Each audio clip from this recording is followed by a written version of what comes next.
اعوذ باللہ من الشیطان الرجیم بسم اللہ الرحمن الرحیم حرمت علیکم امہاتکم و بناتکم و اخواتکم و عماتکم و خالاتکم و بنات الاخ و بنات الاخت و امہاتکم اللاتی ارضعنکم و اخواتکم من الرضاعة و امہات نسائکم و ربائبکم اللاتی فی حجورکم من نسائکم اللاتی دخلتم بہن فإن لم تكونوا دخلتم بهن فلا جناح عليكم وحلائل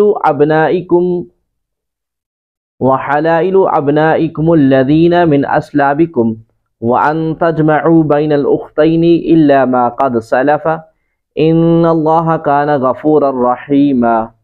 یعنی تم پر حرام کر دی گئی تمہاری مائیں، تمہاری بیٹیاں، تمہاری بہنیں، تمہاری پھوپھیاں اور تمہاری خالائیں اور تمہاری بھتیجیاں اور تمہاری بھانجیاں اور تمہاری وہ مائیں جنہوں نے تمہیں دودھ پلایا، اور دودھ کے رشتے سے تمہاری بہنیں اور تمہاری بیویوں کی مائیں اور تمہاری بیویوں کی وہ بیٹیاں جو تمہاری گود میں ہیں، جو ان بیویوں سے ہوں جن سے تم ہم بستری کر چکے ہو۔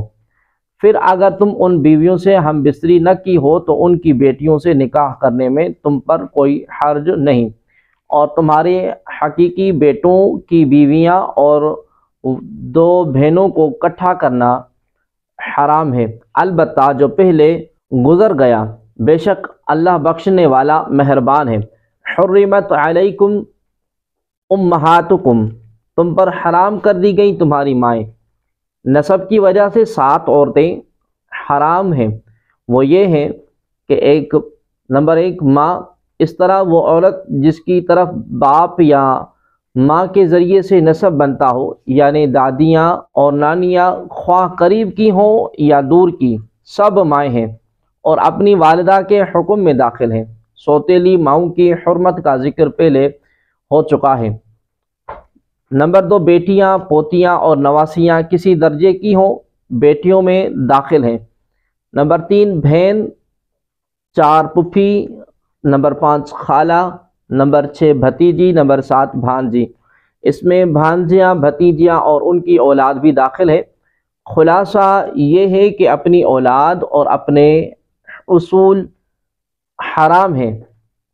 اس کی تصریح خود اسی آیت میں آگے آ رہی ہے، وَأُمَّهَاتُكُمُ اللَّاتِي أَرْضَعْنَكُمْ، تمہاری وہ مائیں جنہوں نے تمہیں دودھ پلایا۔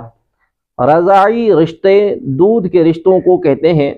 رضاعی ماؤں اور رضاعی بہن بھائیوں سے بھی نکاح حرام ہے، بلکہ رضاعی بھتیجے، بھانجے، خالہ، ماموں وغیرہ سب سے نکاح حرام ہے۔ حدیث مبارکہ میں فرمایا گیا کہ جو رشتہ نسب سے حرام ہوتا ہے وہ رضاعت سے بھی حرام ہوتا ہے۔ وَأُمَّهَاتُكُمْ وَأُمَّهَاتُ نِسَائِكُمْ، اور تمہاری بیویوں کی مائیں۔ 4 طرح کی عورتیں مصاہرت کی وجہ سے حرام ہیں، اور وہ یہ ہیں: نمبر 1 وہ بیوی جس سے صحبت کی گئی ہو، اس کی لڑکیاں۔ نمبر 2 بیوی کی ماں، دادیاں، نانیاں۔ نمبر 3 باپ، دادا وغیرہ اصول کی بیویاں۔ نمبر 4 بیٹے، پوتے وغیرہ فروع کی بیویاں۔ وَرَبَائِبُكُمْ، اور تمہاری سوتیلی بیٹیاں، جن بیویوں سے صحبت کر لی ہو، ان کی دوسرے شوہر سے جو بیٹی ہو اس سے نکاح حرام ہے، اگرچہ وہ شوہر کی پرورش میں نہ ہو، کیونکہ پرورش کی قید اتفاقی ہے، مگر یہ سوتیلی لڑکی صرف شوہر کے لیے حرام ہے، شوہر کی اولاد کے لیے حلال، اور شوہر کے لیے بھی جب حرام ہے جبکہ بیوی سے صحبت کر لی ہو، اور اگر بغیر صحبت طلاق دی یا وہ فوت ہو گئی تو اس کی بیٹی حلال ہے۔ وَحَلَائِلُ أَبْنَائِكُمْ، تمہارے حقیقی بیٹوں کی بیویاں۔ اس سے معلوم ہوا کہ منہ بولے بیٹوں کی عورتوں کے ساتھ نکاح جائز، اور رضاعی بیٹے کی بیوی بھی حرام ہے، کیونکہ وہ نسبی بیٹے کے حکم میں ہے، اور پوتے پر پوتے بھی بیٹوں میں داخل ہیں۔ وَأَن تَجْمَعُوا بَيْنَ الْأُخْتَيْنِ، اور 2 بہنوں کو اکٹھا کرنا، یعنی ایک بہن نکاح میں موجود ہے اور دوسرے سے نکاح کر لینا، یہ حرام ہے۔ اور حدیث شریف میں پھپھی بھتیجی اور خالہ بھانجی کو نکاح میں جمع کرنا بھی حرام فرمایا گیا۔ تفصیلی معلومات کے لیے فتاوی رضویہ جلد نمبر 11 سے اور بہار شریعت حصہ 7 سے محرمات کا بیان پڑھ لیجئے۔ والمحصنات من النساء الا ما ملكت ايمانكم كتاب الله عليكم وحل لكم ما وراء ذلكم ان تبتغوا باموالكم محسنين غير مسافحين فما استمتعتم به منهن فآتوهن اجورهن فريضة ولا جناح عليكم فيما تراضيتم من بعد الفريضة ان الله كان عليما حكيما۔ اور شوہر والی عورتیں تم پر حرام ہیں سوائے کافروں کی عورتوں کے جو تمہارے ملک میں آ جائیں، یہ تم پر اللہ کا لکھا ہوا ہے۔ ان عورتوں کے علاوہ وہ سب ان عورتوں کے علاوہ سب تمہیں حلال ہیں کہ تم انہیں اپنے مالوں کے ذریعے نکاح کرنے کو تلاش کرو، نہ کہ زنا کے لیے۔ تو ان میں سے جن عورتوں سے نکاح کرنا چاہو ان کے مقررہ مہر انہیں دے دو، اور مقررہ مہر کے بعد اگر تم آپس میں کسی مقدار پر راضی ہو جاؤ تو اس میں تم پر کوئی گناہ نہیں، بے شک اللہ علم والا اور حکمت والا ہے۔ والمحصنات من النساء، اور شوہر والی عورتیں، ان عورتوں کا بیان جاری ہے جن سے نکاح حرام ہے۔ یہاں بتایا جا رہا ہے کہ وہ عورت جس کا شوہر ہو وہ دوسرے مرد پر اس وقت تک حرام ہے جب تک پہلے کے نکاح یا اس کی عدت میں ہو۔ البتہ کافروں کی وہ عورتیں جن کے مسلمان مالک بن جائیں وہ ان کے لیے حلال ہیں۔ اس کی صورت یہ ہے کہ میدان جنگ سے کفار کی عورتیں گرفتار ہوں اور ان کے شوہر دارالحرب میں ہوں، تو بادشاہ اسلام یا لشکر کا مجاز امیر ان عورتوں کو مجاہدین میں تقسیم کر دے، اور جو قیدی عورت جس کا مجاہد کے حصے میں آئے وہ اس کے لیے حلال ہے کہ ملک مختلف ہونے کی وجہ سے ان کا سابقہ نکاح ختم ہو گیا۔ وہ عورت اگر حاملہ ہے تو وضع کے بعد، ورنہ 1 ماہواری آ جانے کے بعد اس سے ہم بستری کر سکتا ہے۔ فی زمانہ جنگی قیدیوں کے ساتھ جو وحشیانہ سلوک کیا جاتا ہے وہ کسی سے ڈھکا چھپا نہیں، ان پر جو ظلم اور ستم ڈھائے جاتے ہیں ان کا تصور تک لرزہ دینے والا ہوتا ہے۔ اسلام نے جنگی قیدیوں کے مسئلے میں ایسا بہترین حل پیش کیا کہ جس کی مثالیں کہیں نہیں ملتی، وہ یہ کہ جنگ میں قید ہونے والے مردوں کو غلام بنا لیا جائے اور عورتوں کو لونڈیاں، پھر انہیں بھوکا پیاسا رکھنے، طرح طرح کی اذیت دینے یا دن رات ان سے جبری مزدوری لینے کی بجائے ان کے ساتھ حسن سلوک کی ہدایت کی، بلکہ فدیہ لیے بغیر یا فدیہ لے کر ہی صحیح انہیں چھوڑ دینے کی ترغیب بھی دی۔ آزاد کرنے پر ثواب کی بے شمار بشارتیں سنائی۔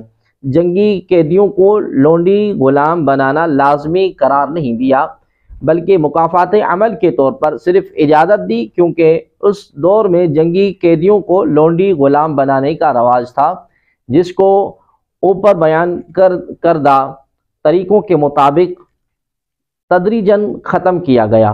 وَأُحِلَّ لَكُم مَّا وَرَاءَ ذَلِكُمْ، اور ان کے علاوہ سب تمہارے لیے حلال ہیں، یعنی جن عورتوں سے نکاح حرام ہے ان کے علاوہ تمام عورتوں سے نکاح حلال ہے۔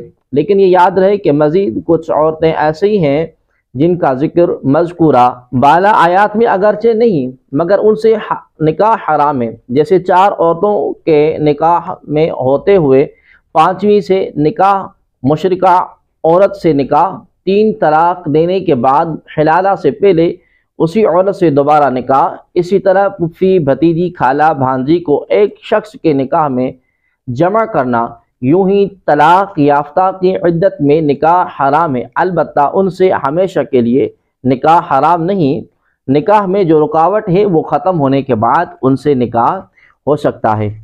ان تبتغوا باموالکم، تم اپنے مالوں کے ذریعے تلاش کرو۔ عورت سے نکاح مہر کے بدلے کیا جائے اور اس نکاح سے مقصود محض لذت نفس اور شہوت پورا کرنا نہ ہو، بلکہ اولاد کا حصول، نسل کی بقا اور اپنے نفس کو حرام سے بچانا مقصود ہو۔ یہاں زانی کو تنبیہ کی جا رہی ہے کیونکہ اس کے پیش نظر یہ باتیں نہیں ہوتی، بلکہ اس کا مقصود صرف نفسانی خواہش کی تکمیل ہوتا ہے، اور یوں وہ اپنے لطفہ اور مال کو ضائع کر کے دین اور دنیا کے خسارے میں گرفتار ہو جاتا ہے۔ اس آیت میں مہر کا ذکر ہوا، اس مناسبت سے یہاں مہر سے متعلق چند ضروری مسائل ہم ذکر کرتے ہیں۔ نمبر 1، مہر کی کم از کم مقدار 10 درہم ہے۔ چاندی میں اس کا وزن 2 تولے 7.5 ماشے ہے۔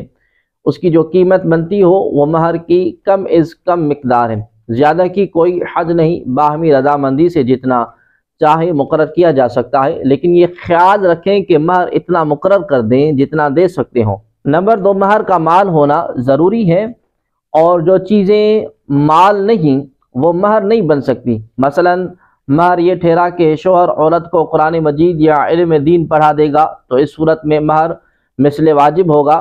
نمبر 3، نکاح میں مہر کا ذکر ہی نہ ہوا یا مہر کی نفی کر دی کہ مہر کے بغیر نکاح کیا تو نکاح ہو جائے گا۔ اگر خلوت صحیحہ ہو گئی یا دونوں میں سے کوئی مر گیا اور نکاح کے بعد میاں بیوی میں کوئی مہر طے نہیں پایا تھا تو مہر مثل واجب ہے، ورنہ جو طے پایا تھا وہ واجب ہے۔ مہر سے متعلق تفصیلی معلومات حاصل کرنے کے لیے بار شریعت حصہ نمبر 7 کا مطالعہ کیجیے۔ فَمَسْتَمْتَعْتُمْ بِهِ مِنْهُنَّ، تو ان میں سے جن عورتوں سے نکاح کرنا چاہو، یعنی جن عورتوں سے تم شرعی نکاح کر کے جماع وغیرہ کا فائدہ حاصل کرنا چاہو تو انہیں ان کے مقررہ کردہ مہر ادا کر دو۔ یاد رہے کہ اسلام میں عورت سے نفع اٹھانے کی صرف 2 صورتیں جائز ہیں جو قرآن پاک میں بیان کی گئی ہیں۔ نمبر 1، شرعی نکاح کے ذریعے۔ نمبر 2، جس صورت میں لونڈی بن جائے، عورت جس صورت میں لونڈی بن جائے، لہذا اس کے علاوہ ہر صورت حرام ہے۔ شروع اسلام میں کچھ وقت کے لیے نکاح سے کچھ ملتا جلتا معاہدہ کر کے فائدہ اٹھانے کی اجازت تھی، لیکن بعد میں تاجدار رسالت صلی اللہ تعالی علیہ وآلہ وسلم نے اسے قیامت تک کے لیے حرام فرما دیا، جیسا کہ حضرت صبرہ جہنی رضی اللہ تعالی عنہ سے روایت ہے کہ حضور عالم نور مجسم صلی اللہ تبارک و تعالی علیہ وآلہ وسلم نے ارشاد فرمایا، اے لوگو، میں نے تمہیں عورتوں سے متع کی صورت میں نفع اٹھانے کی اجازت دی تھی، اور اب اللہ تبارک و تعالی نے اسے قیامت تک کے لیے حرام کر دیا ہے، تو جس کے پاس کوئی ایسی عورت ہو وہ اسے چھوڑ دے، اور جو انہیں دے چکے ہو اس میں سے کچھ نہ لو۔ اور حضرت سیدنا علی المرتضیٰ کرم اللہ تعالی وجہہ الکریم سے روایت ہے کہ غزوہ خیبر کے موقع پر نبی کریم صلی اللہ علیہ وآلہ وسلم نے متع سے منع فرما دیا۔ وَمَن لَّمْ يَسْتَطِعْ مِنْكُمْ طَوْلًا أَن يَنكِحَ الْمُحْصَنَاتِ الْمُؤْمِنَاتِ فَمِمَّا مَلَكَتْ أَيْمَانُكُم مِّن فَتَيَاتِكُمُ الْمُؤْمِنَاتِ وَاللَّهُ أَعْلَمُ بِإِيمَانِكُم بَعْضُكُم مِّن بَعْضٍ فَانكِحُوهُنَّ بِإِذْنِ أَهْلِهِنَّ وَآتُوهُنَّ أُجُورَهُنَّ بِالْمَعْرُوفِ مُحْصَنَاتٍ غَيْرَ مُسَافِحَاتٍ وَلَا مُتَّخِذَاتِ أَخْدَانٍ فَإِذَا أُحْصِنَّ فَإِنْ أَتَيْنَ بِفَاحِشَةٍ فَعَلَيْهِنَّ نِصْفُ مَا عَلَى الْمُحْصَنَاتِ مِنَ الْعَذَابِ ذَلِكَ لِمَنْ خَشِيَ الْعَنَتَ مِنْكُمْ وَأَن تَصْبِرُوا خَيْرٌ لَكُمْ وَاللَّهُ غَفُورٌ رَحِيمٌ۔ اور تم میں سے جو کوئی اتنی قدر نہ رکھتا ہو کہ آزاد مسلمان عورتوں سے نکاح کر سکے تو ان مسلمان کنیزوں سے نکاح کر لے جو تمہاری ملک ہیں، اور اللہ تمہارے ایمان کو خوب جانتا ہے۔ تم سب آپس میں ایک جیسے ہو تو ان کے مالکوں کی اجازت سے ان سے نکاح کر لو، اور اچھے طریقے سے انہیں ان کے مہر دے دو، اس حال میں کہ وہ نکاح کرنے والی ہوں، نہ زنا کرنے والی اور نہ پوشیدہ آشنا بنانے والی۔ پھر جب ان کا نکاح ہو جائے تو اگر وہ کسی بے حیائی کا ارتکاب کریں تو ان پر آزاد عورتوں کی نسبت آدھی سزا ہے۔ یہ تم میں سے اس شخص کے لیے مناسب ہے جس سے بدکاری میں پڑ جانے کا اندیشہ ہے، اور تمہارے لیے بہتر ہے، اور اللہ بخشنے والا مہربان ہے۔ وَمَن لَّمْ يَسْتَطِعْ مِنْكُمْ طَوْلًا، اور تم میں سے جو کوئی قدرت نہ رکھتا ہو، جو شخص آزاد عورت سے نکاح کی قدرت اور وسعت نہ رکھتا ہو تو اسے چاہیے کہ وہ کسی مسلمان کی مومنہ کنیز سے اس کے مالک کی اجازت کے ساتھ نکاح کر لے۔ اپنی کنیز سے نکاح نہیں ہو سکتا، کیونکہ وہ مالک کے لیے نکاح کے بغیر ہی حلال ہے۔ جو شخص آزاد عورت سے نکاح کی قدرت رکھتا ہو اسے بھی مسلمان کنیز سے نکاح کرنا جائز ہے، البتہ اگر آزاد عورت نکاح میں ہو تو اب باندی سے نکاح نہیں کر سکتا۔ احناف کے نزدیک کتابیہ لونڈی سے نکاح بھی کر سکتا ہے، جبکہ مومنہ کنیز کے ساتھ مستحب ہے۔ واللہ اعلم بایمانکم، اور اللہ تمہارے ایمان کو خوب جانتا ہے۔ اہل عرب اپنے نسب پر فخر کرتے اور لونڈیوں سے نکاح کو باعث عار سمجھتے تھے۔ ان کے اس خیال کی تردید کی گئی کہ نسب میں تم سب برابر ہو، کہ سب حضرت آدم علیہ السلام کی اولاد ہو، لہذا لونڈیوں سے نکاح کرنا باعث شرم نہیں۔ اس آیت کی تفسیر میں ایک قول یہ ہے کہ تم سب ایمان میں مشترک ہو کہ تمہارا دین اسلام ہے، اور ایمان والا ہونا بڑی فضیلت کا حامل ہے، بلکہ فضیلت کا دار و مدار تو ایمان اور تقوی پر ہے۔ اس لیے جب لونڈیوں سے نکاح کی حاجت ہو تو شرماؤ نہیں، ان کا ایمان والا ہونا کافی ہے۔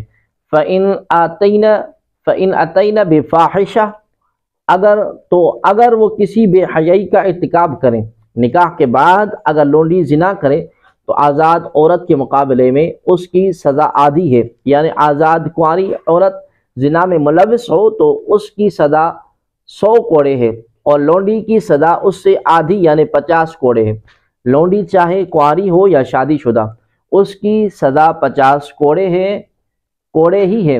شادی شدہ لونڈی کو آزاد عورت کی طرح رجم نہیں کیا جائے گا، کیونکہ رجم میں تنصیف یعنی اس کی سزا کو آدھا کرنا ممکن نہیں۔ ذالک لمن خشی العنۃ منکم، یہ اس شخص کے لیے مناسب ہے جسے زنا کا اندیشہ ہے، یعنی آزاد عورت کے بجا باندی سے نکاح کرنا اس شخص کے لیے مناسب ہے جسے غلبہ شہوت کی وجہ سے زنا میں پڑ جانے کا ڈر ہو، اور اگر وہ اس خوف کے باوجود صبر کرے اور پرہیزگار رہے تو یہ بہتر ہے، اور جہاں تک ممکن ہو لونڈی سے نکاح نہ کریں، کیونکہ کنیز سے نکاح کرنے کی صورت میں جو اولاد ہوگی وہ اس کے مالک کی غلام بنے گی، اور لونڈی اپنے مالک کی اجازت کے بغیر شوہر کی خدمت کے لیے بھی نہ آ سکے گی۔ پھر اگر صبر نہیں کر سکتا تو لونڈی سے نکاح کر لے۔ یاد رہے کہ فی زمانہ بین الاقوامی طور پر مرد کو غلام اور عورت کو لونڈی بنانے کا قانون ختم ہو چکا ہے۔ مرد کے لیے نکاح کا شرعی حکم یہ ہے کہ اعتدال کی حالت میں، یعنی نہ شہوت کا زیادہ غلبہ ہو اور نہ مرد بھی نہ ہو، نیز مہر اور نان نفقہ دینے پر قدرت رکھتا ہو تو اس کے لیے نکاح کرنا سنت مؤکدہ ہے۔ لیکن اگر اسے زنا میں پڑنے کا اندیشہ ہو اور وہ زوجیت کے حقوق پورے کرنے پر قادر ہے تو اس کے لیے نکاح کرنا واجب ہے، اور اگر اسے زنا میں پڑنے کا یقین ہو تو اس پر نکاح کرنا فرض ہے۔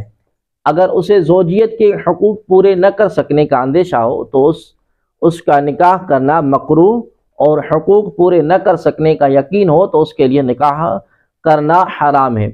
عورت کے لیے نکاح کا شرعی حکم یہ ہے کہ جس عورت کو اپنے نفس سے اس بات کا خوف ہو کہ غالباً وہ شوہر کی اطاعت نہ کر سکے گی اور شوہر کے واجب حقوق اس سے ادا نہ ہو سکیں گے تو اس سے نکاح کرنا ممنوع اور ناجائز ہے، اور اگر کرے گی تو گناہ گار ہوگی۔ اگر اسے ان چیزوں کا خوف یقینی ہو تو اس سے نکاح کرنا حرام قطعی ہے۔ جس عورت کو اپنے نفس سے ایسا خوف نہ ہو، اسے اگر نکاح کی شدید حاجت ہے کہ نکاح کے بغیر معاذ اللہ گناہ میں مبتلا ہو جانے کا ظن غالب ہے، تو ایسی عورت کو نکاح کرنا واجب ہے۔ اگر نکاح کے بغیر گناہ میں پڑنے کا یقین کلی ہو تو اس پر نکاح کرنا فرض ہے۔ اگر حالت اعتدال پر ہو، یعنی نہ نکاح سے بالکل بے پرواہی ہو، نہ اس شدت کا شوق ہو کہ نکاح کے بغیر گناہ میں پڑنے کا ظن غالب ہو، تو ایسی حالت میں اس کے لیے نکاح کرنا سنت ہے، جبکہ وہ اپنے آپ پر اس بات کا کافی اطمینان رکھتی ہو کہ اس سے شوہر کی اطاعت ترک نہ ہوگی اور وہ شوہر کے حقوق اصلاً ضائع نہ کرے گی۔